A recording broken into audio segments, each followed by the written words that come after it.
Hello, everyone. My name is Andreas Miroato online. I'm one of the co-founders of Fileverse. We're the ones building Ddocs.eu and Dsheets. Super happy to be here.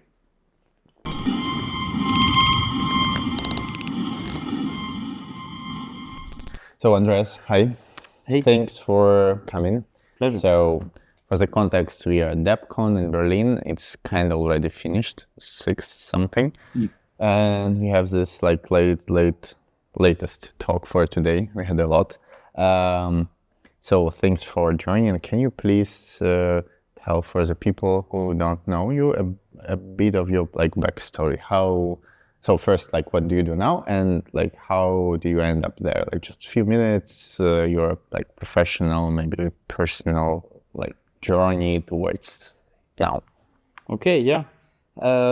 I'll try to keep it a bit short. Let me get it out of the way already that I'm currently finishing my PhD. So it's something that I'm very keen on finishing soon because I want to focus completely on Fileverse. But my PhD at the moment is on AI and cybersecurity generally.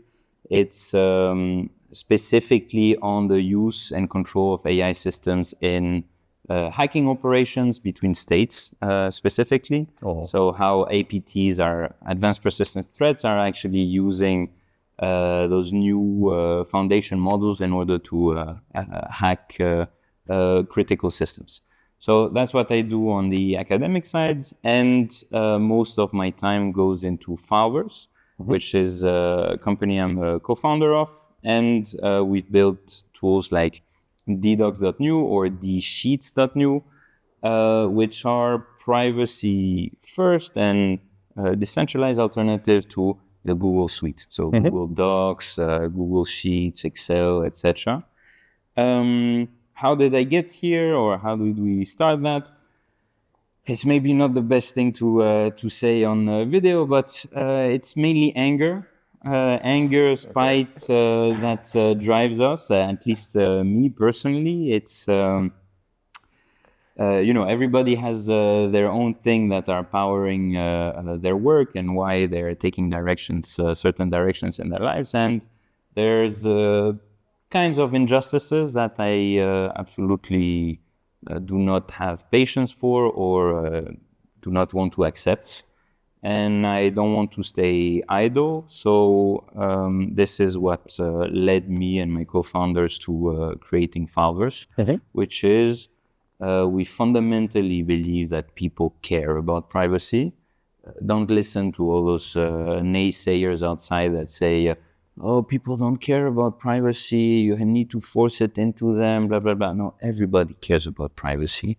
It's just in a world where all your interactions are digital, you cannot expect people, especially, it's a very privileged point of view, to think that, yeah, they're gonna take the extra steps in order to secure their own privacy. Even if they know how bad it is for them to be super transparent online, they need to have a smooth experience and a smooth transition from mass surveillance applications that are the main ones powering the world right now into good alternatives. So our big purpose is to create a UX that is absolutely competitive to what you have out there, and to drive people into privacy and data protection by design. Voilà. That's awesome. Actually, my personal kudos to you for UX. I mean, I really use your tools a lot, and they're super cool. And that's something which is, for me, like being in Web3 space since, I don't know, 8 years now, it's really hard to find a good UX. Why? Why you managed to do that, and why so many people struggle to do that? In crypto specifically, or yeah, on Web3. I mean, Web2 people kind of manage that, they right? understand the importance of it. In crypto, it's there are many reasons I think that explain it, but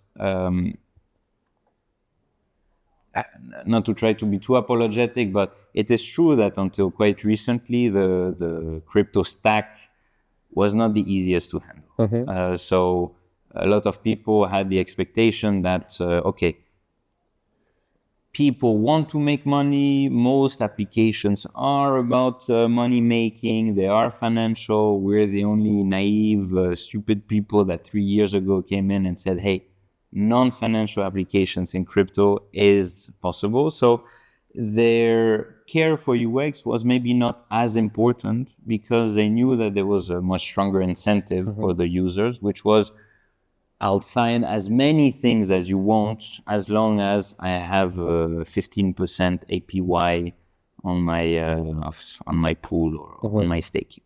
So it wasn't that important for developers. Then the stack was also very difficult to build with. And now I think that it's a mix of complacency and maybe it's quite sad to say that, but maybe not talking to your customers enough. If you follow us online, you probably know how we are. We're very open builders. We take in every feedback, request, etc. We respond to everyone. So this creates an environment where people, users, know that they can speak openly to us, and they know that within a few weeks they'll see those changes happen on the app side. And this is why also we have such a strong community that, has understood that those guys are really trying to have good UX.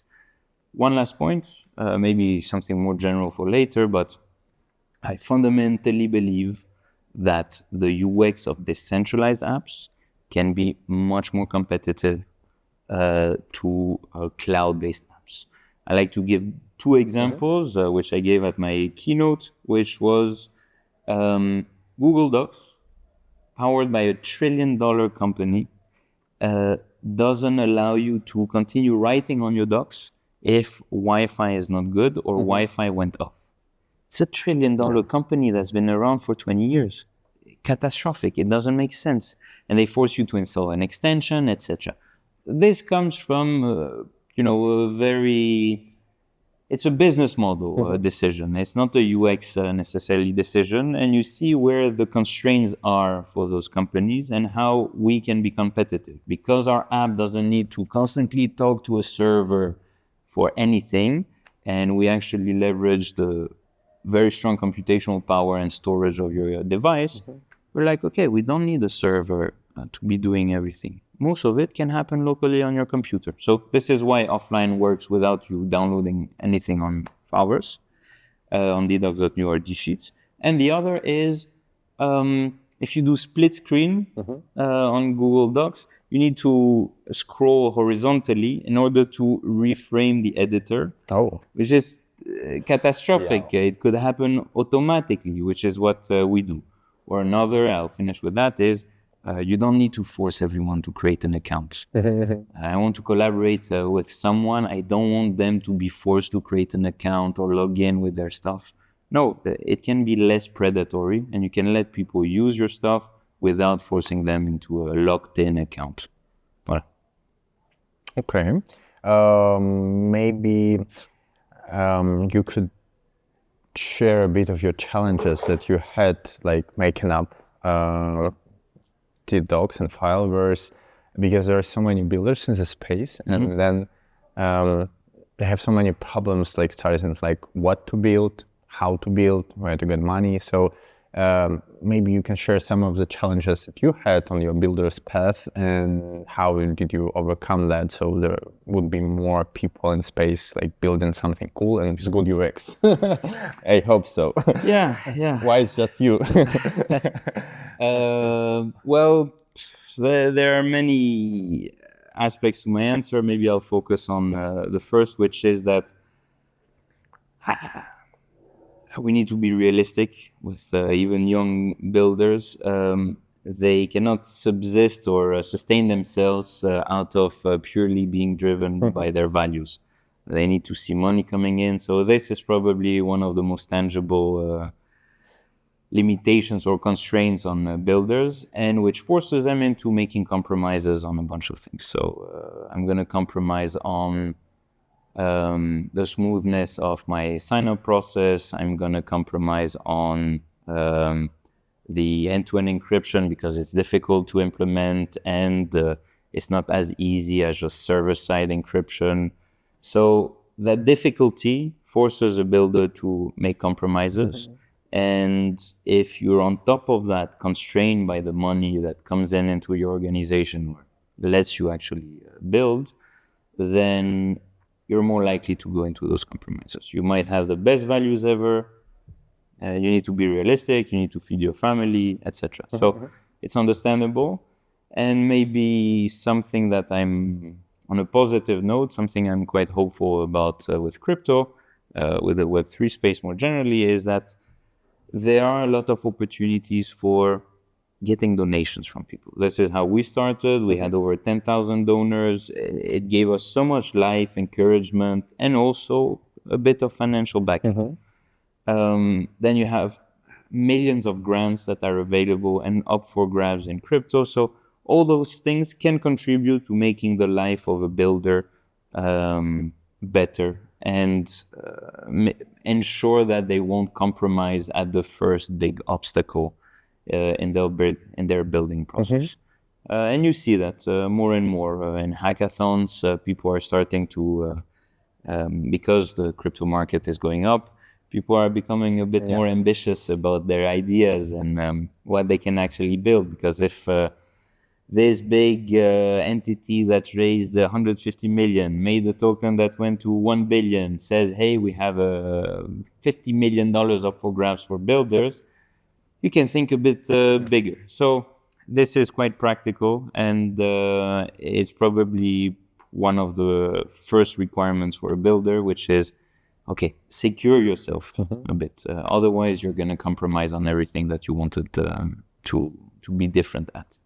Yeah, jump into your PhD with like a super relevant topic for nowadays. So it's like we are in June 2025. Your hot take on a recent blackout in Portugal and Spain a few minutes ago, and in south of France as well. Yeah, if I have a hot take on it? Yeah. Look, I'm going to keep my conspiratorial opinion to myself because I don't want it to be over-indexed by people. But to me, it reminds us all of something very important, which is our most core infrastructure for communication, collaboration, human coordination in general, is quite centralized. Yeah. I was showing during my talk a picture of all the submarine fiber optic cables that power the internet, and how in the past 5 years it went from consortia, from non-governmental organizations with some governments getting together, blah, blah, blah, to private companies, Google, Microsoft, laying their own infrastructure for the internet and creating those super significant choke points. So finally, the Europeans experienced it a little bit, but you talk to someone that is in Madagascar or somebody that's in Bangladesh, they've been experiencing it much more because the concentration of internet submarine cables in those regions is much smaller. So it is much more of a regular thing to see internet being inaccessible to everyone. So first thing, I'm happy it happened a little bit in Europe. A good reminder. And second, I'm going to plug in a project that I loved. It's called Wi-Fi Net. It is the biggest, I think, mesh network in the world. It's in Barcelona. It's volunteers that installed on top of buildings, on top of towers, small hardware that has enough of a reach for the town to be connected and have an alternative system of communication on a local level. So when internet goes down in that region, you know that Barcelona has a backup service that is completely volunteer-based. Wi-Fi Net. Same thing where I come from in Greece, in Athens. It's not as big as Wi-Fi Net, but people have been installing mesh networks hardware in order to have some communication within the city that is not dependent on some big providers. So that's my hot take. Wow, that's super cool. I didn't know about that in Barcelona, even though I live there. That's Really? super nice to know. Okay, man. Go visit them. It's really nice as well. I will explore. But like when it happened, I was with Mikkel actually in Madrid, and we actually got push notification. And then a friend of mine told me that it was through the Bluetooth system of Apple that is like the AirTag uses actually. Because I couldn't access anything, but then I got some pushes, and it was a bit weird. Yeah, so, okay, and being maybe less specific, so your PhD is like general, it's not like specific case. I mean, it's not concentrated on some specific case, it's just on like how AI is used for cyber war, let's say. Yeah. So my very specific focus is on human-machine teaming with foundation models for hacking operations. And I'm looking a little bit more on the offensive side. Are you familiar with the conference called DEF CON, but with the F, not with the V? No. It's the biggest hacker conference in the world. It happens in Las Vegas once a year. It's where the NSA and the other the rest of them recruit a lot as well, but it's quite an amazing space with a lot of very knowledgeable technical people. And this is where, for example, I go in order to talk to people and to hackers and get some operational information about their work, which is lacking completely in academia. In academia, if you look at the field of cybersecurity, purely technical, some policy stuff, some security studies, which is much more like war studies, international relations. And then when you try to look at, okay, what are people actually doing? What are their mitigation processes? What kind of framework are they following in order to have a good loop, feedback loop between a human operator and agents? You see that there is very little. So this is what I focus on. I'm trying to illuminate a little bit that space and give people information about what's happening behind closed doors. And there is a very nice report by ChatGPT people. I don't even want to say their name because their name is just, it forces us to characterize them in a way that doesn't characterize them. It's closed AI. Anyways, they have a report, if you're interested, on the latest APTs that have been using foundation models for their hacking operations. Is quite interesting. Okay. And like speaking about current academia, you said it's very technical, but is it contemporary? Is it like progressive enough, or it's a bit like behind what's going on in reality? Always behind, of course, but for good reasons.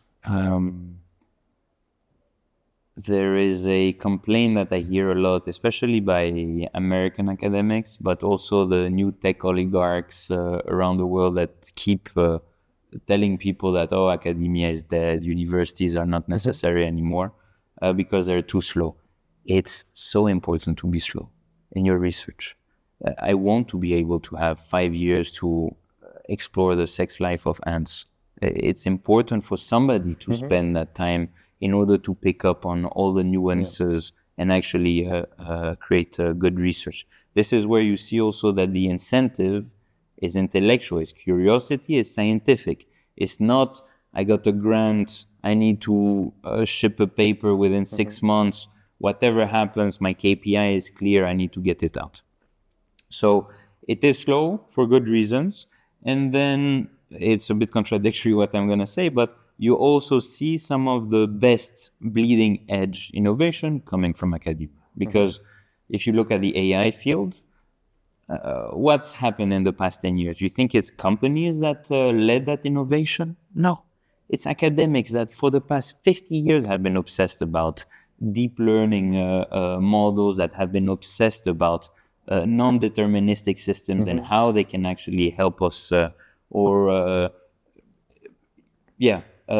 So it's quite important to always recognize that those billion-dollar newly minted companies are building on the back of academics that are poorly paid, poorly resourced, barely even acknowledged, and they're claiming all the fame, and they're claiming that they understand what they're even building. I completely reject that premise. Those big new AI companies, sorry, it's the moment where I get a bit passionate, but No, it's those perfect. big AI Go for companies, it. Go, crush them. they're great propagandists. Von der Leyen from the EU Commission is reusing the same narrative and words that Sam Altman has been pushing onto the world for the past 3 years, which talks about existential threat of AI and it's gonna kill humanity. All that fucking bullshit, which is established in absolutely no sense of reality. Why? Because they're selling a product, and we're all following that narrative as if they knew what they were talking about rather than they know exactly what they want to sell to us. And it's problematic, and academics are important to diffuse a bit that, or rather demystify what those organizations are really selling to the world. Well, let's demystify AI killing humanity. Why is bullshit? So, are you a believer? I would say I don't have a straight position around that, so I know this narrative. I think, yeah, it sounds possible, and we all have seen when I was a kid, I have seen Terminator 2. Exactly. Okay, yeah, that goes into that narrative. That is possible, probably yes, especially when AI takes a lot of control, and then all the infrastructure is controlled by AI, and then so many things are controlled. Is it possible? Yes. Is it going to happen like super soon? I don't think so. So for me, I leave a chance of a possibility for that, but I never dig like into that. That's why I'm curious to ask an expert in the field, because I'm not. Okay, so I'm with you. I think there is maybe a possibility at some point, but what I'm really rejecting hard is that we're any closer because of foundation models having been invented. That new architectures being out is us getting so much closer to an existential Terminator-like scenario. So they're playing on years of science fiction and what it has built in our cultures and our perception of what AI might be, which, by the way, 2,500 years ago, humanity was already freaking out about that. The stories of golems, which are entities that are independent and can potentially take over humans, etc. It's Old Testament type stories. So it's quite insidious, that's my point, for those companies to play on this existential dread and use the mysticism around very complex mathematics in order to tell people this is coming, but also good luck determining if we're any closer to this thing happening, because when AGI, it's super when AGI, like it's super complicated for anyone to look into it and be like, oh yeah, no, I can determine that it's completely bullshit. No, because they're hiding behind the wall of mathematics and statistics that is quite insidious. So that's one thing. The other is that those systems do not reason like humans reason. Those systems are non-deterministic. Those systems cannot count how many R's are in strawberry. And when you see very concrete examples of their limitations, you start realizing that, okay, then how do we make the jump to those systems will develop a competitive sense with humans. Through that competitive sense, they will want to eliminate some humans and eventually all of them. Through their understanding of the world, they'll be able to crash very important critical infrastructure, etc. And it's a distraction from what? From the very real dangers of Google, Microsoft, and all those big tech empires have forced everyone to suddenly have AI agents and LLMs in my email, my docs, my fucking drive, my all those things. as if we had asked them, as if we really wanted this shit. So first of all, I don't want it.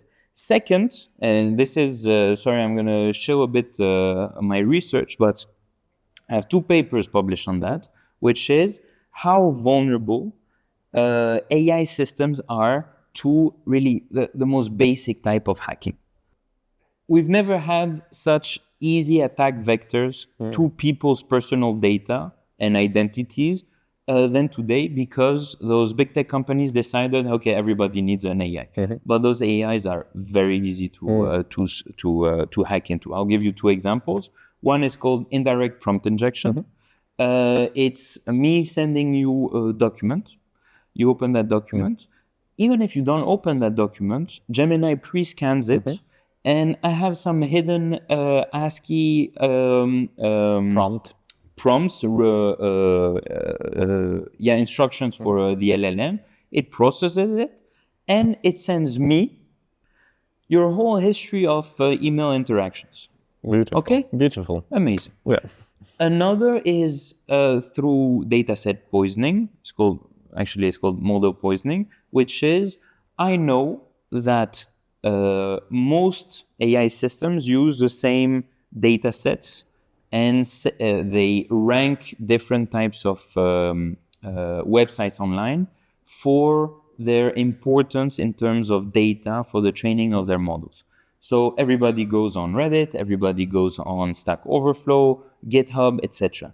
So I know that those things are the most important sources of data for the models. So what am I going to do? I'm going to go onto those platforms. I'm going to start spreading some very specific information, knowing that it will be captured by the data scraping. Or, I'm going to do that. And I'm going to hide some hidden instructions or some really completely bullshit information. And then I'll be able to do some really dangerous remote control or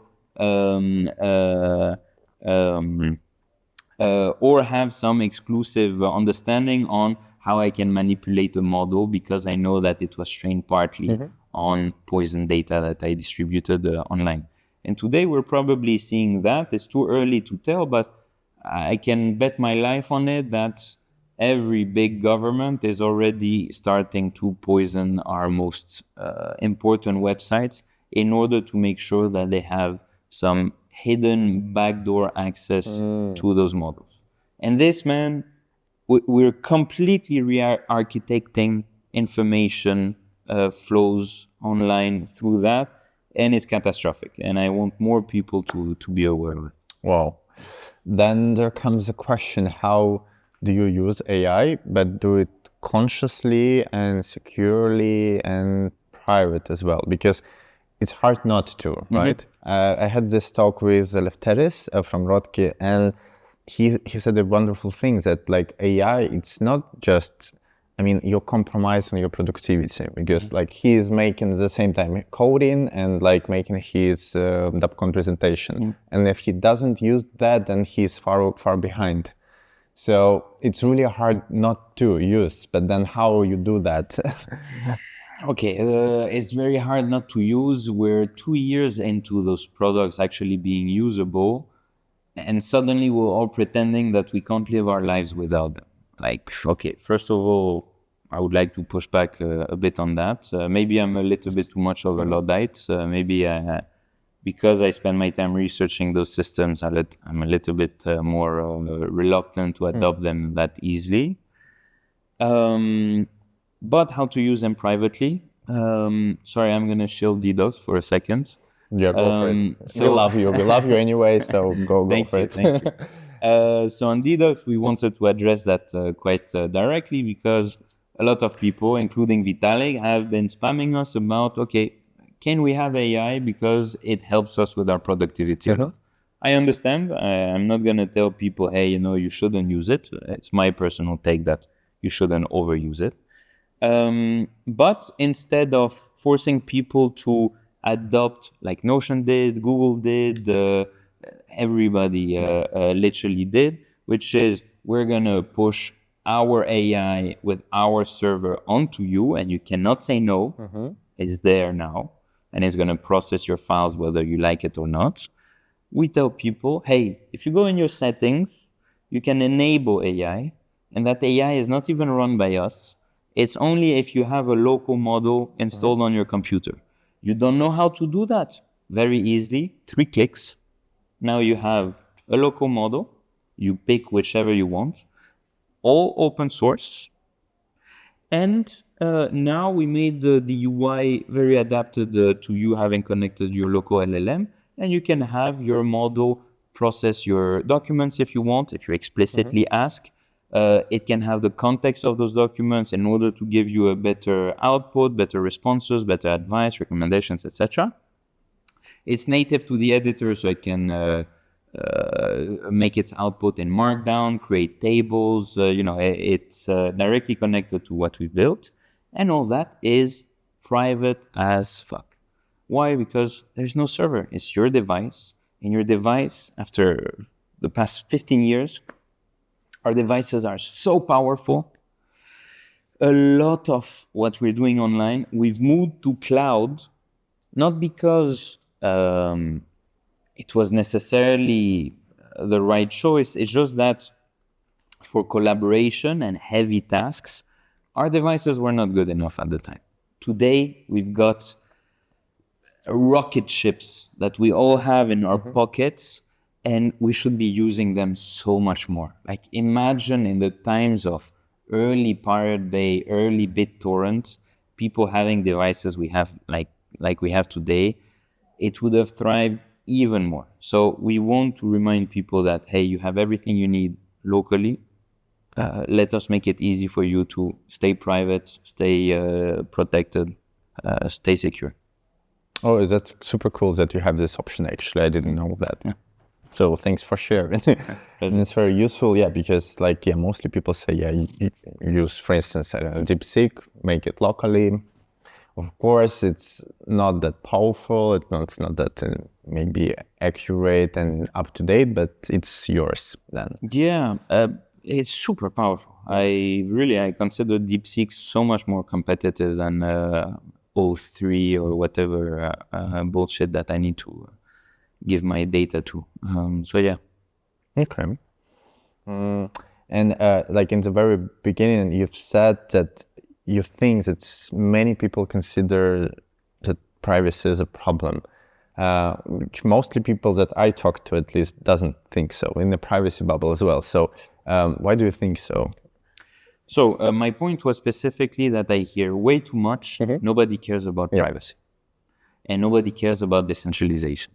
Every day on crypto Twitter and beyond, you have the same fucking bullshit being repeated to everyone. Sorry, I'm using a lot of profanities.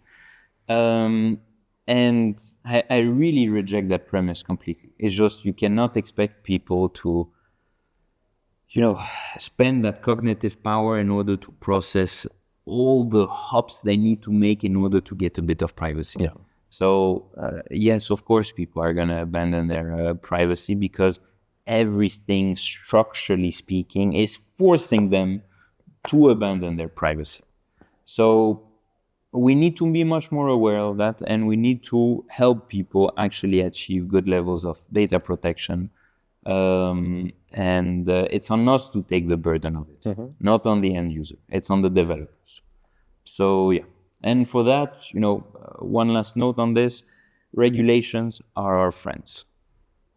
Hot take. Wow, that's a really hot take. Let's expand. Okay. That sounds really interesting. I mean, go for it. Okay, then, 2 examples. The GDPR requires companies to have data portability. And if you don't have that, you get fined. Unfortunately, enforcement is not really keeping up as it should. Instead, we got stupid cookie policies spamming everything we do online, which was a complete failure, but anyways. And that data portability is something that should speak to every new app builder, especially privacy app builders or decentralized app builders, because it gives us an opportunity to challenge the monopolies, challenge the big tech empires that have either the power to destroy you or to buy you out in a way that you might be Mother Teresa. If somebody comes and says, "Hey, you want $1 billion?" Hey, your brain might start thinking, "I can do much more with $1 billion." So, how do we fight back? How do we actually capture a significant segment of the market? It is by leveraging those laws that are speaking to us. I want to be able to say that I want to be able to sue Google and say, hey, there is no data portability here. There is no interoperability with the other applications, and you're violating the most fundamental digital right of EU citizens. So we do that, we force Google, maybe they start opening up their platform, maybe they start adopting open standards, and we can capture back some segment of that market. That's one thing. Second is that beyond data portability, you have, it's a little anecdote, but Google used to pay around 80K, a bit more, to the CNIL, the French Data Protection Authority, for its violations of, locking in users, lack of privacy, leaks online, whatever.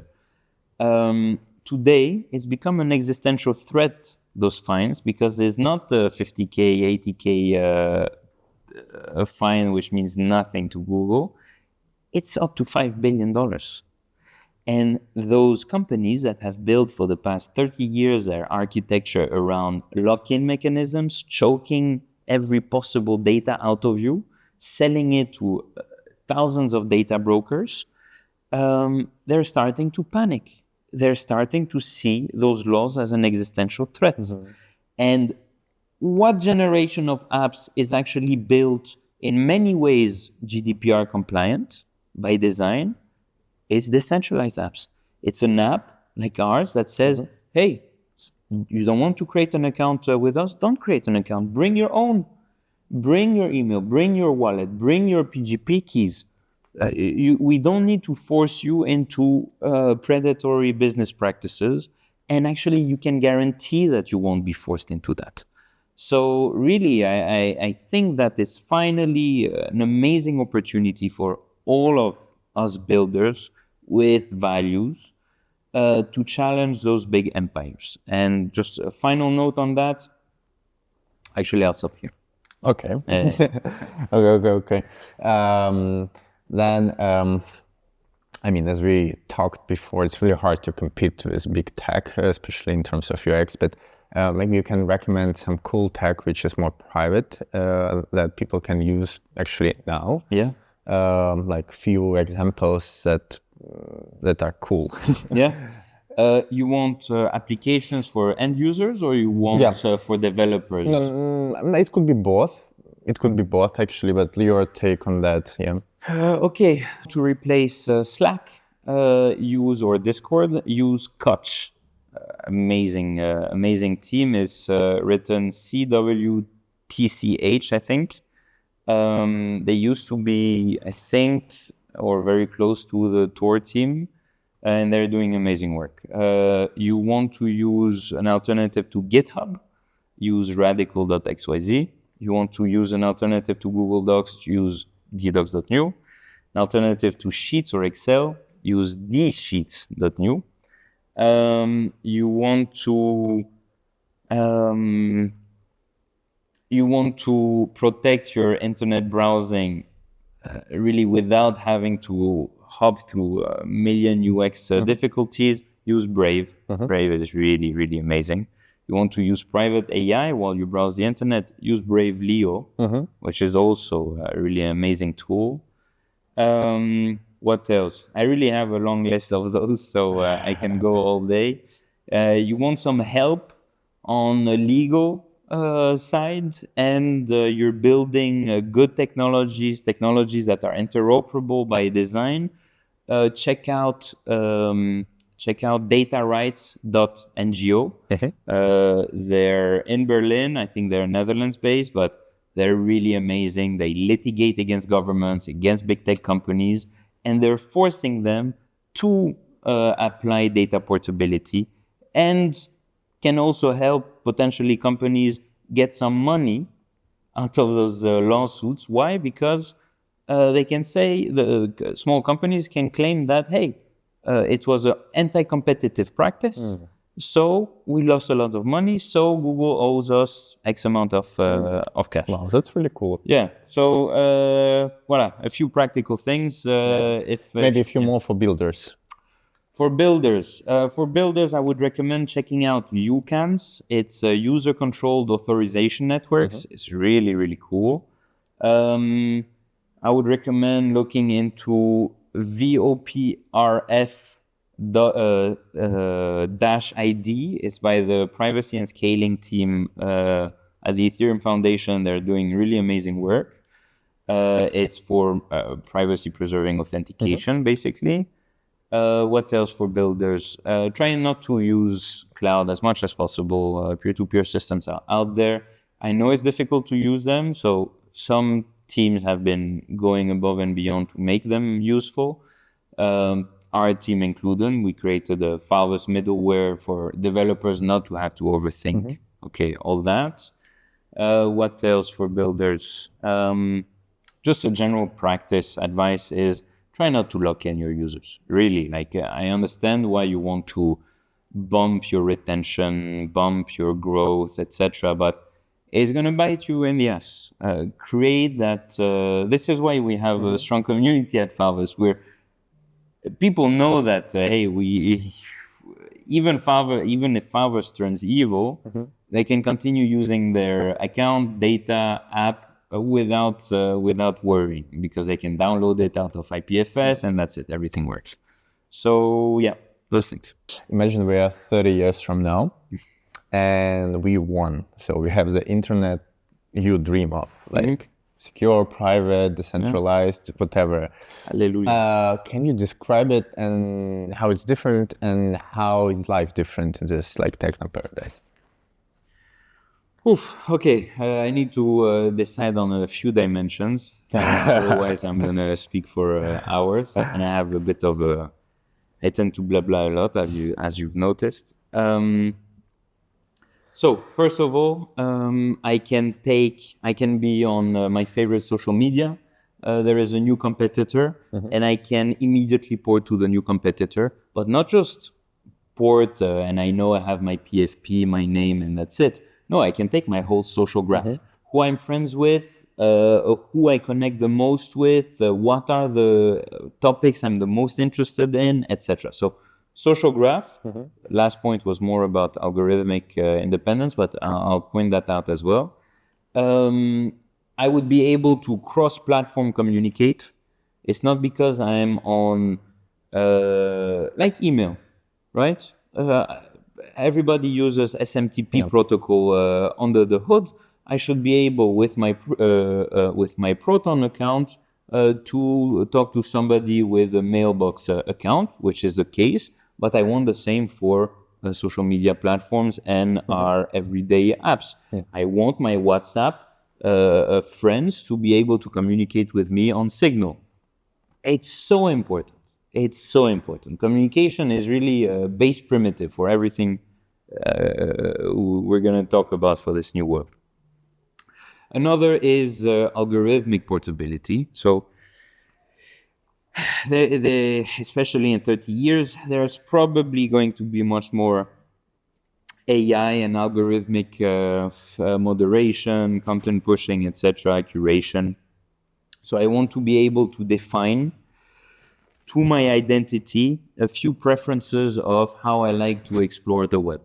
I want, whenever I do something on the web, to have a way for any website, any algorithm that interacts with me to not know who I am, but know my preferences, and a lot of noise in it so that they can never de-anonymize who I am. And know that, hey, don't show me those kinds of ads. Hey, I don't want to hear about American politics. I have a tendency to believe humans rather than AI agent giving me a summary every time I search engine some information. I don't want to see those things. So give me first Reddit results. I trust a community of people talking with each other a million times more than any AI agent giving me a summary of whatever, and they have a propensity for error that we have no idea how to get rid of. So you'll have this. You would have also you would have much less of what we see today, which maybe I'll finish on that because it pisses me off a lot, which is there's a term, academic term, it's called ethics shirking, SHIRKING, which is the process of exporting practices that are illegal where you're based to usually the global south, countries in the global south, in order to get data, for example, and from that data you get massively, cheaply, and abusively from the global south, you enrich yourself incredibly in your own country because, hey, you did the illegal stuff in wherever, and you imported back the byproduct that made you a multi-billion-dollar company. You know who does that? Who? Worldcoin. And I tell that story as much as I can to people. My co-founder, who lives in India, arrives one day in his city. I'm not going to say which city, but it's really not a big city nor a big tech hub, whatever. Arrives by train and sees a huge line. Follows the line, doesn't know where it goes. At the end of the line, it was a little stand with an orb. What? And paying people peanuts in order to get their most personal biometric data and enrich themselves and then claim, which everybody in crypto likes to repeat as well, oh, we have 2 million daily active users. Yeah, who are those users? How much did you pay them and how much did you abuse them for their conditions in order to enrich yourselves? It's completely unacceptable, and every big AI company is doing the same. They have data labelers, curators, data cleaners in Bangladesh, usually in Nigeria as well. They're paying them less than nothing. They're exposing them to really aggressive data and content. Same for moderators on Facebook or whatever. They're exposed to stuff that nobody gives a shit what kind of trauma they come out with because there are no regulations there. So I really hope we won't be seeing that anymore in that new world. Yeah, let's add a quick notion for people that don't realize like the danger of like sharing your private data with Worldcoin, like why it's so bad, and for those people as well. Yeah, so the first point is when you see a company having such a predatory practices where they abuse less fortunate people in order to enrich themselves and not give anything back to them, it should be the first and maybe end point of my argument. That's it. You don't need much more. The rest is, okay, there is nothing more personal to you than your biometric data, what you're composed of, what makes you unique at the biological level. So, be careful with who you share it with, how you share it, what kind of guarantees you get around it. And don't forget that, okay, maybe this, I'm 80% sure, so I'm still going to say it, but last time I checked, that company, the Orb company, considers biometric data that they capture their IP. It's their IP. Your most valuable personal information is their IP. Wow. Completely crazy. So, be careful. Wow.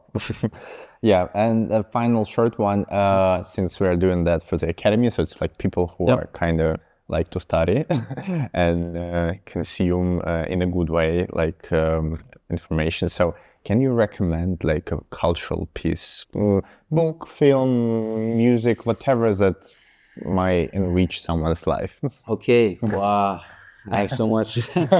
Okay, I'll pick different types of media formats. So I'm sure somebody else did it, said it in the interviews, but it's important you hear it from more people. The Internet's Own Boy, amazing documentary, free on YouTube. Go watch it. It's about Aaron Schwartz. It's very important. For those who care about privacy, there's a paper that came out maybe 20 years ago, but it came out in 2004 actually by a Yale legal scholar, professor, that is still very relevant. It's called Two Western Conceptions of Privacy, and it contrasts American versus European. Is it a right? Is it a duty? It's quite interesting. This and maybe one more. I'm not gonna show my papers. Yeah, the NGO that I talked about, DataRights.ngo, they're really doing great work. So I would recommend to go check them out. And if you want community, if you want people you can connect with, there is a lot in Europe. You have the Chaos Computer Club, you have Wi-Fi Net, you have so many more. You have Seabase here in Berlin. Find your people. That's maybe the most important cultural insight that I can share. Sure. Yes, read those things. Yes, watch those things. But find your people, find your community. Those are the people that will give you the energy, courage to continue what you're doing and not feel like you're the only crazy person in the world that cares about how we're treated online. Wow, wonderful advice. Thank you so much. My pleasure, man. And this floppy disk is for you. Wow. I'm gonna write a little message on it. Wow. Old tech.